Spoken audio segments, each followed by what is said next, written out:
Welcome to Lighting the Way with Beth Green and Friends. I am Beth Green, otherwise known as Granny Rocks, and I'm going to be introducing you to my friends a little bit later in the show, but here they are. And by friends, I mean people who are just like you, peers, not experts, but people who have grappled with the same kind of issues that we all have. So tonight I am going to talk about the hidden challenge of giving up being the victim. So let's put it this way, it's not fun to be a victim, is it? It's painful. You're usually being hurt or oppressed or repressed or suppressed or some kind of pressed. And, it's a very unenviable place to be. But at the same time, there is something about it that we like or that makes us feel safe. And so, when given the opportunity to get past being a victim, we may not like it. So, I want to go over some of these ideas for some moments, maybe 15, 20 minutes, and then into the show. Then I will bring my guests on, and I would love to hear what everyone has to say. This program is not rehearsed. I do not have a teleprompter. I'm just going to be speaking, and I have no idea what my guests are going to say, but I will introduce you to them then. So first, I want to tell you that I have had this experience deeply, and I'll tell you how it happened. I'm going to give you a little bit of a background about an entire social group, because this isn't only about individuals. This is about groups that are oppressed and what happens when they get into positions of power and how does it feel. So, as many of you who know me know, I was born into a Jewish family, and I was very proud of being Jewish. That's because we were very oppressed. There was no question about it. I was born in 1945 at the end of World War II. Um, my grandparents came over from Eastern Europe because of persecution. We were persecuted. My family, there was discrimination everywhere. But I looked at the scientists, at Einstein, at the Salk and Sabin vaccine for polio. I looked at um, musicians, Yasha Heifetz, and so on. And I was so proud that we, few Jews in the world, had an outsized footprint of a positive nature on the world. And so I felt very proud. Now, along comes Israel. Now, Israel was just becoming the state it is when I was born. And I had relatives there who came out of concentration camps or displaced persons camps. Most of my relatives died in the Holocaust, but those who didn't left, and they either came to the United States or they went to Israel. And they were poor and they were struggling, and they had gone through hell, right? And now let's just skip forward a couple of generations. We have Benjamin Netanyahu and we have Israel that I believe is doing horrendous things and war crimes. And I'm not making it up. I mean, we know that this is true. Now, we can say that, well, Israel is the victim of all of its neighbors, but it's also the victimizer. And that's been true for quite a while. And suddenly I don't feel so proud. So I started to think about that because it's so painful to me. In my mind, when I say I'm Jewish, I think about the little town in Eastern Europe where my grandparents grew up, and, like Fiddler on the Roof, if some of you have seen that, and how poor they were and how they struggled and barely spoke English and all of that. So that's where I am. I still think of that. I still think of Auschwitz and the Holocaust. I don't want to think about the Israelis and what they are doing. And I am not walking in their shoes, so I cannot judge them. I mean, we really cannot, until we are really in some situation, we don't understand all the complexities and we don't understand all of the problems. But I do know that I don't want to identify with that. So that made me think of this whole topic. I don't want to be the bad guy. I want to be the good guy. Now, I'm going to ask you something. Have you ever seen a program or a movie about the Mahatma Gandhi and the Indian Revolution? And you see this horrendous repression of the Indian national movement, and or you see, the blacks in the South when they were fighting for civil rights, and you were watching them on television being clubbed and hosed. And who do you want to identify with? Who would I identify with? I mean, maybe not you. Everybody is different, but I know who I would want to identify with. I don't want to be the soldier who's beating up on some poor nonviolent Indian protester, or some little girl who's trying to go to school in the South, or anyone else who is being oppressed. I want to be them. I would identify with them any day of the week. Now, I'm not saying that I want to be tortured or anything like that, but I want to be associated with the people who are fighting and who have been oppressed. Now, what happens when those people become powerful? Suddenly, you are the one who is going to be perhaps the oppressor. It's like if you were born poor and then you make a lot of money. How do you feel? You know, let's say you're one guy living in a town in India where most everybody is extremely poor, and you happen to live and be the son of the village chief, or doctor or something, and you have to go out and you see all of your friends are wearing rags and you're, in the turban, right? That has an impact. I want to tell you that because, see, I'm a counselor and I've worked with people, and I've worked with people who actually had those very experiences of having to feel that discomfort, or you're living in Brazil and you have a beautiful home and you have servants who live on a dump site in a favela. And so who do you want to be? It's a challenge because you want to have the money and the ease, but you don't want to have the guilt and the shame.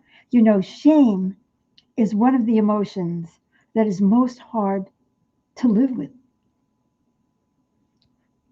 Guilt is bad. That means I did something bad and I feel guilty about it. But shame is worse because it means I am bad.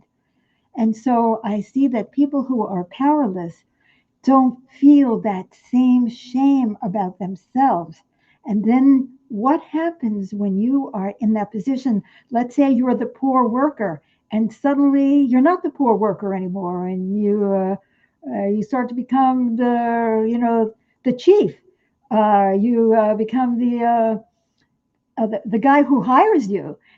Let's say, okay, well, it's a small company. Let's say you've got now hundreds or thousands of employees. You're making 4,000 times more than they are. And you started where they did. Now, what are you going to do with those feelings? Well, I can tell you one of the things that people do with those feelings is they suppress them and they rationalize them and try to make it look like there's a legitimate reason that they should have all this power and all this wealth and all this money, and that everybody else shouldn't. I mean, look at the incredible distribution, income inequality in our country. In fact, I heard Bernie Sanders say just the other day that 3 people own more than wealth than half the people in the United States, the bottom half. Now, I can't remember now if it was wealth or income, but it's beyond belief, right? So what happens is that people are on the top, they feel embarrassed, they feel shitty, they feel guilty. Some of them actually came up from the bottom. So they have to rationalize why they're making all of this money, and they make other people look stupid or guilty or lazy or whatever they do to try to make themselves feel better. or they go out and they start a charity, which never impacts how much money they actually have. And they start to become afraid because when you are moving up, you lose a lot. And we don't think about that. We lose the moral high ground of always be the weak person who's oppressed, who never does anything wrong. I mean, all you're doing is struggling to survive. You know what I mean? You're not the guy who made the decision to start the war. So here you have no responsibility because you're just the victim. You have nothing to say about anything. So there's something that you can say about, oh, well, there is something about being a victim. That means I'm no longer responsible. And if I am the victim, then I'm not antagonizing all the people who used to be at the same level that I was, who now are looking at me like, because you see what happens is, let's say you come up from nothing, and then this guy can't come up from nothing, and this woman can't come up, but not everybody could do that. And then so they're looking at you, and either they're jealous of you or they have to resent you when you're trying to make it look like there's something wrong with them. You're not responsible when you're the victim. You're responsible when you have power. Now, I want you to think about that, and I'm going to be bringing on my guests. Boy, this time passed really quickly. And my guests are going to talk about how they relate or do not relate to this topic. And everybody has one commitment, which is to be honest. So the first person I'm bringing on is Lizzie. You say hi, and I'm bringing on Amy, your voices, and Jane, and Todd.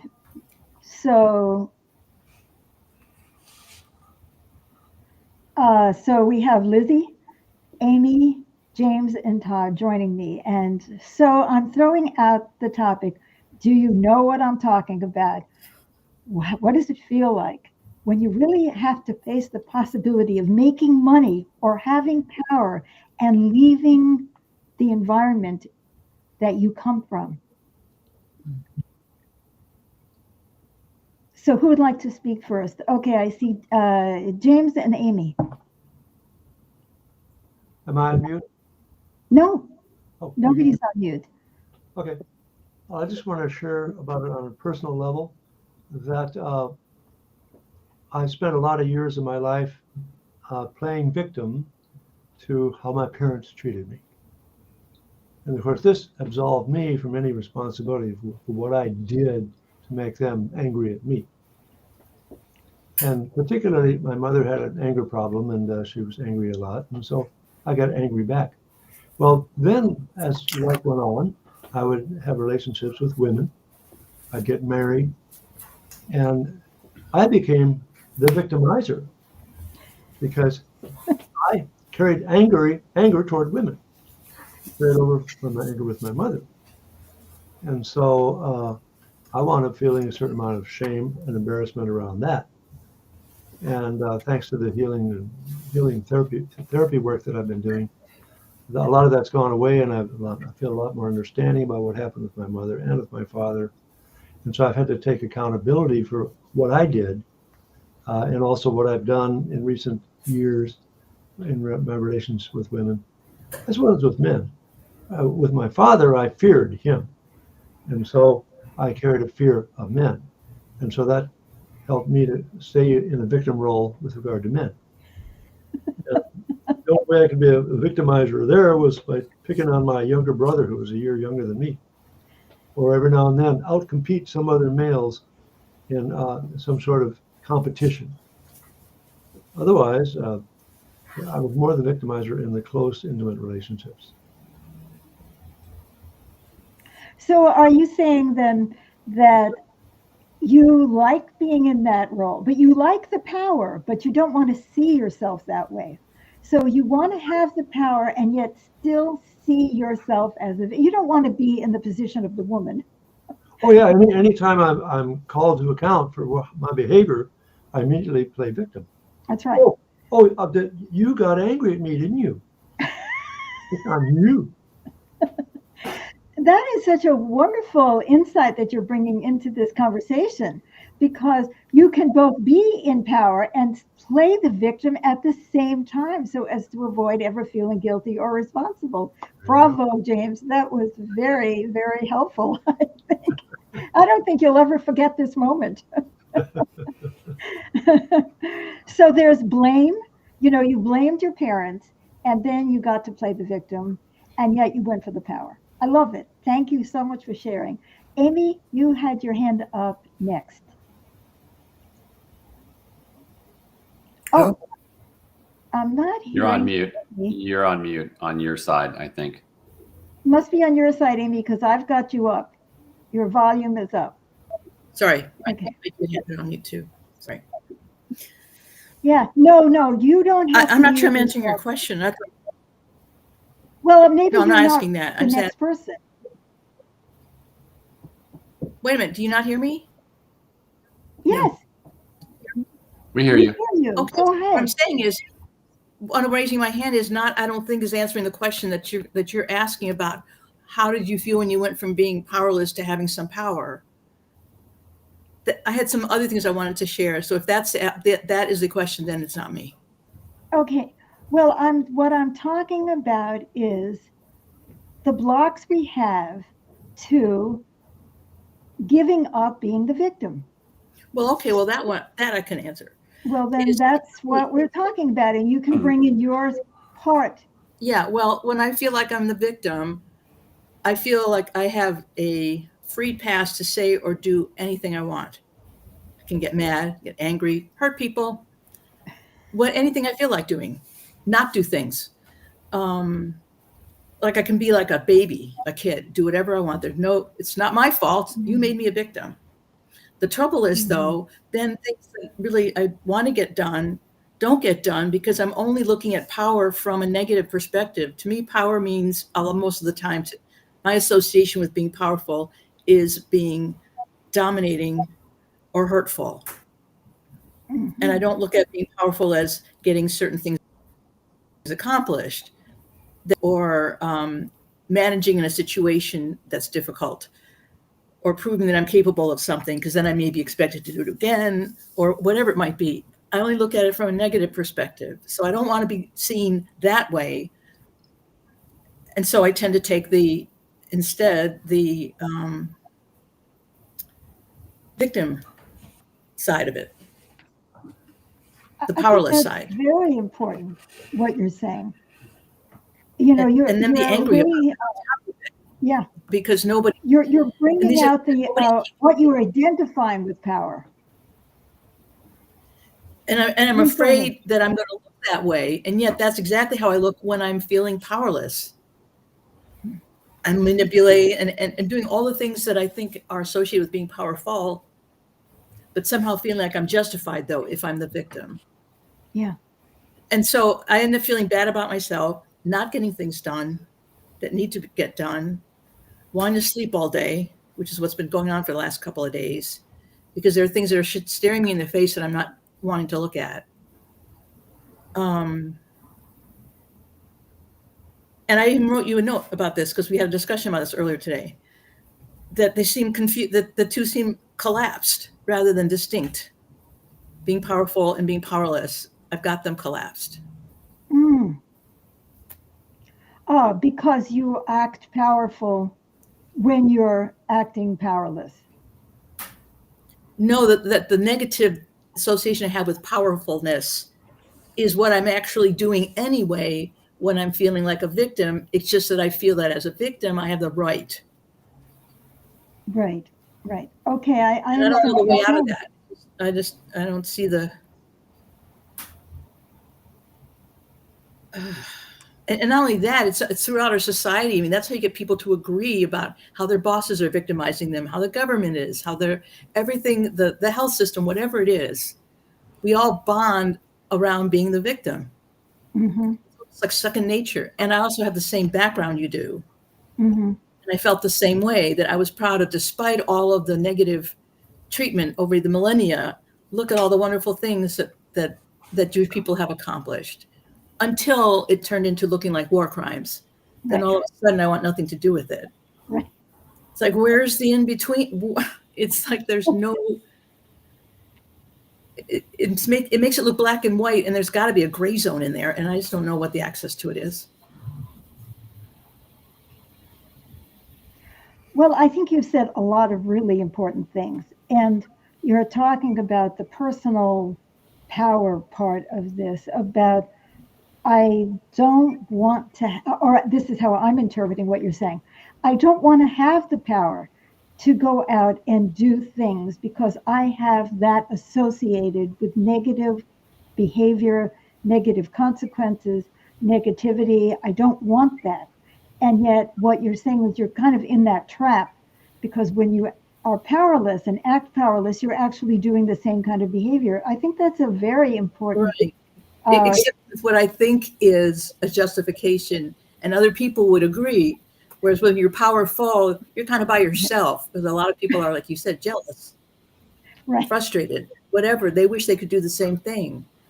You know, going through school, if I did well in school, and a lot of people didn't like that. You know, just a lot of that kind of stuff. There was not a lot of positivity for being successful, capable, powerful.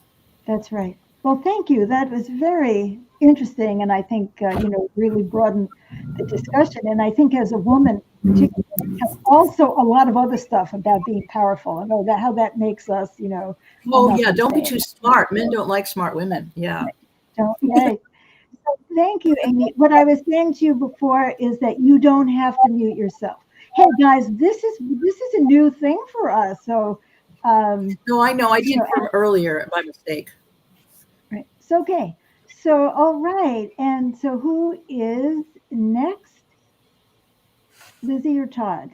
Okay, Todd. By the way, we're not getting any comments. They're supposed to come in on this program. So if anybody is writing to us, I'm not seeing it. So we have no idea how well this is working. This is all new for us. We did one show last week without all this extra doodles, and we're trying. Yes, Todd. Well, first I'd like to say I can really relate to James, but I'm not going to repeat his story because it's very similar for me. But what I want to share is, I grew up with a father who was,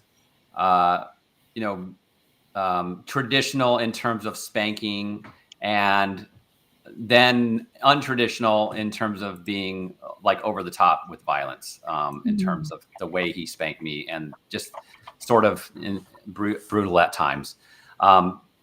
So that made me feel like the victim in my own household. Right. Yeah. And so I wanted to not be the victim and be the one on top. So as I wanted to be the one that led the family and be the king and be able to tell everyone else what to do. But I would do it more nicely, or at least so I thought. Be the leader, but be a good leader. That's, like a lead horse that knows how to take care of the other horses and not beat up on them, but just be a good leader. So that's what I thought. Dictator. The benevolent dictator. There you go. The benevolent dictator. Yeah. I want to tell you that Tracy says you're doing great, and Elizabeth said, hi there, it's working on YouTube. So we did get some chats, and I did see it, and it is working, and I'm so excited. Okay, yes. Me too. I love this. So I'm trying to piece together, like, there was a lot that you said in that, in your talk. And I can relate of wanting to relate to the underdog, because I felt like the underdog in my own family. But I also, there's this inner kind of schism, I would say, because I know a lot of times I have played the victim in situations with my wife when she's trying to hold me account on something, or situations with you when I've said I would do something and you're, but I can't, I couldn't, like I always had some excuse for why I couldn't do the thing that I had agreed to do. So, but I never feel good doing that either, though. I don't feel good being the victim. So, my new mantra is to go for it, for the things that I want to fight for, stand up for them. Don't be a victim. Take accountability when I do screw up, and try and learn the lesson. So that is, I think, the way out. I know that I'm not supposed to be the one with the answer to the way out necessarily in the show, but this is an open yeah. discussion. We hope that answers will come out of the discussion. Yeah. So for me, that has been my answer is don't try and be on top, fight for what you feel is right. And then you can feel good about yourself. And so that's what I'm trying to do now. And I am, I think, doing better at taking accountability for things when people tell me, hey, you didn't do this, or you said you were going to do that. What happened? Just owning it. Can't say that I still feel crappy when it's brought to my attention, but I feel like I don't respond in that same way that I did before by digging my heels in and justifying. Wow, I love it. So what you're saying is use your power for the good. Yes. And by the way, I can't say everything in 15 or 20 minutes. No, I know that there was a lot that you said too. And yeah. Now, all I can do is get the discussion going. And then I love the contributions that you make because you fill out the picture in a way that I can't or don't have time to, or or I cannot because I'm not you. I don't have that piece that you're bringing. And I completely agree with you. And I mean, Amy was saying, what's the answer? And Todd is saying the answer is use your power for the good and feel good about yourself in doing it. And I think that we all need to know that, because I think I have a fear of being powerful. I too, I was too sick today, or, I couldn't do this. And, I have it also. So that's great. Thank you so much. I guess, Lizzie, you must be next. Yes. So I will admit I am struggling with being here, sharing about the subject. But I don't want to let that stop me. All right. And why is it that you're struggling to share about this topic? Well, probably because I feel a lot of shame about being a victim because I've done it so much in my life. I'm laughing with you, just so you know. You are obviously familiarity. Not alone, right? Right? And just, my brain kind of going stupid as far as like, yeah, I know I have been a victim and, struggled to stay or, work to stay there, but I don't recall what or how. But it's like, that's not.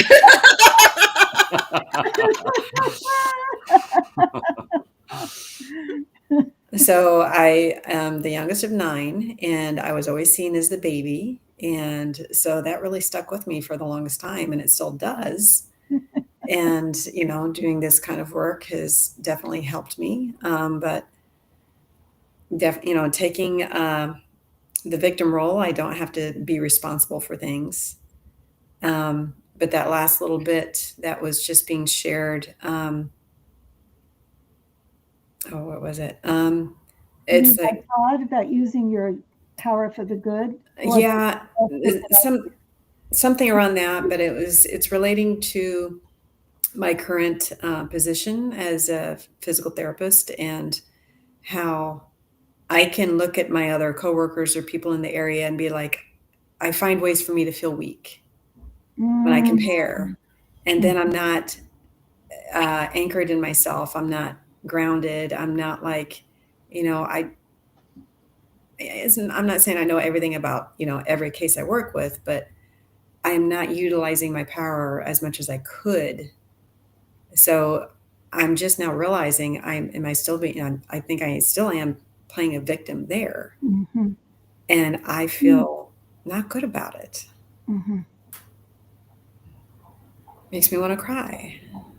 And it's like, how is this impacting people that come to me for help?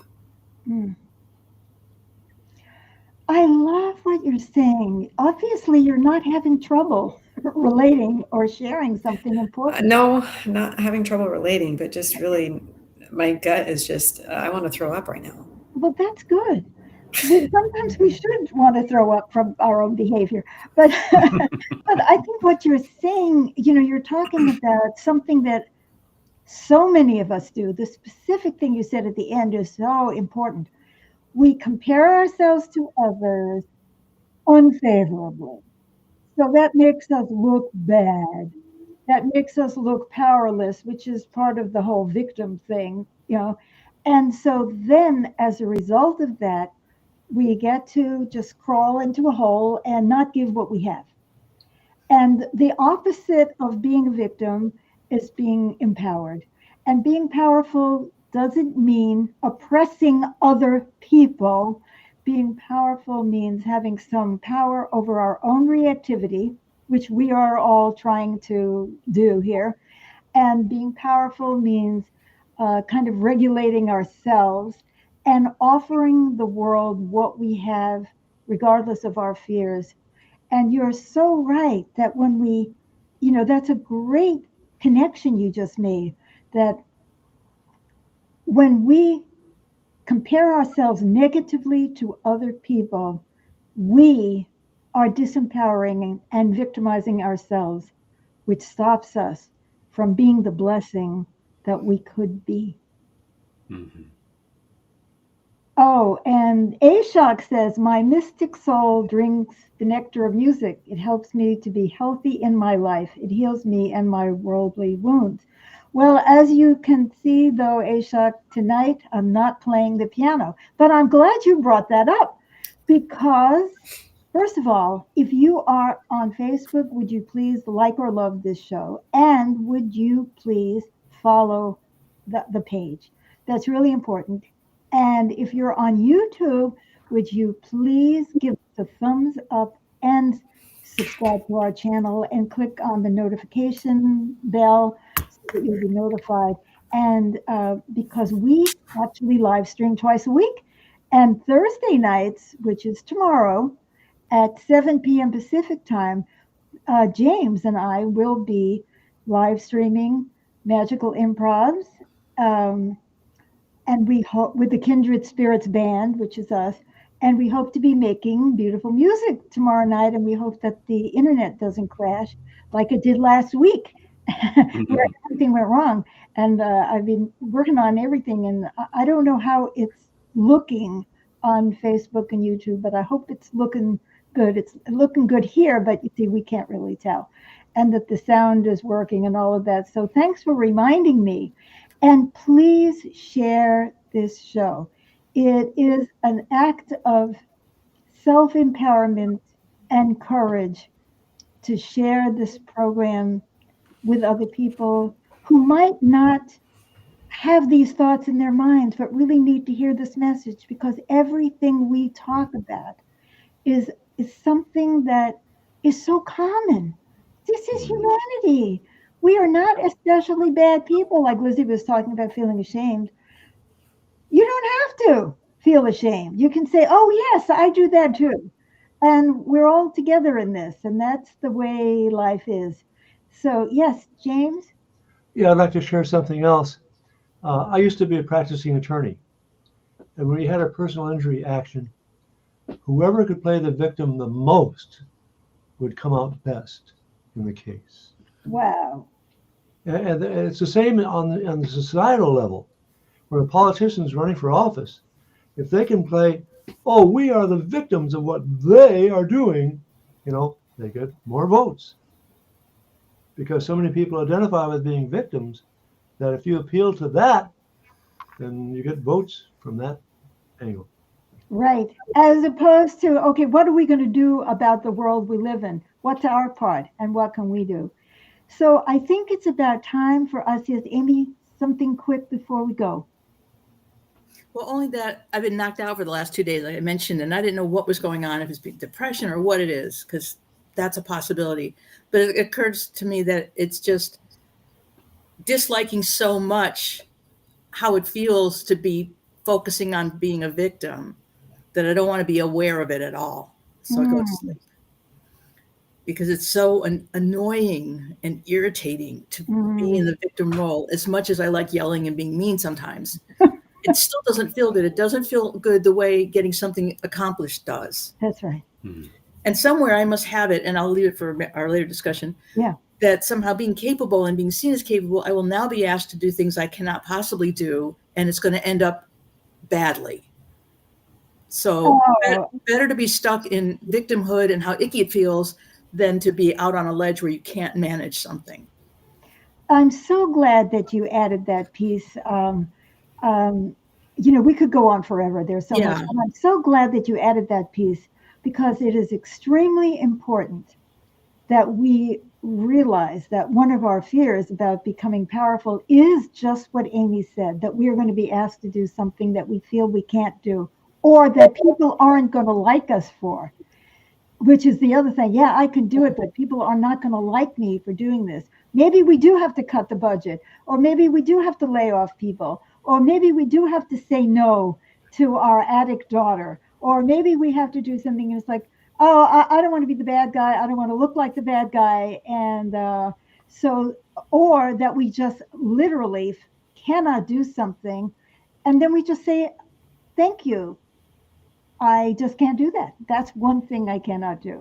Well, as an adult, I can see being able to do that. But when you're a kid, you don't see that choice. That's right. And we get into patterns.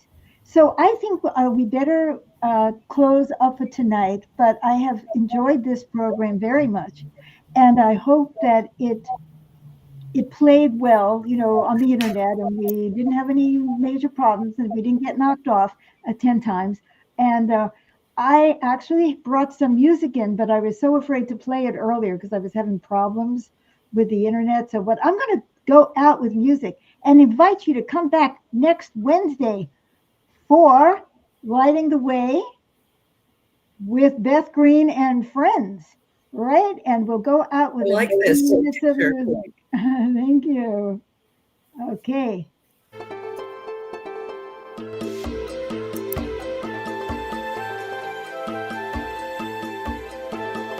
Thank you and good night.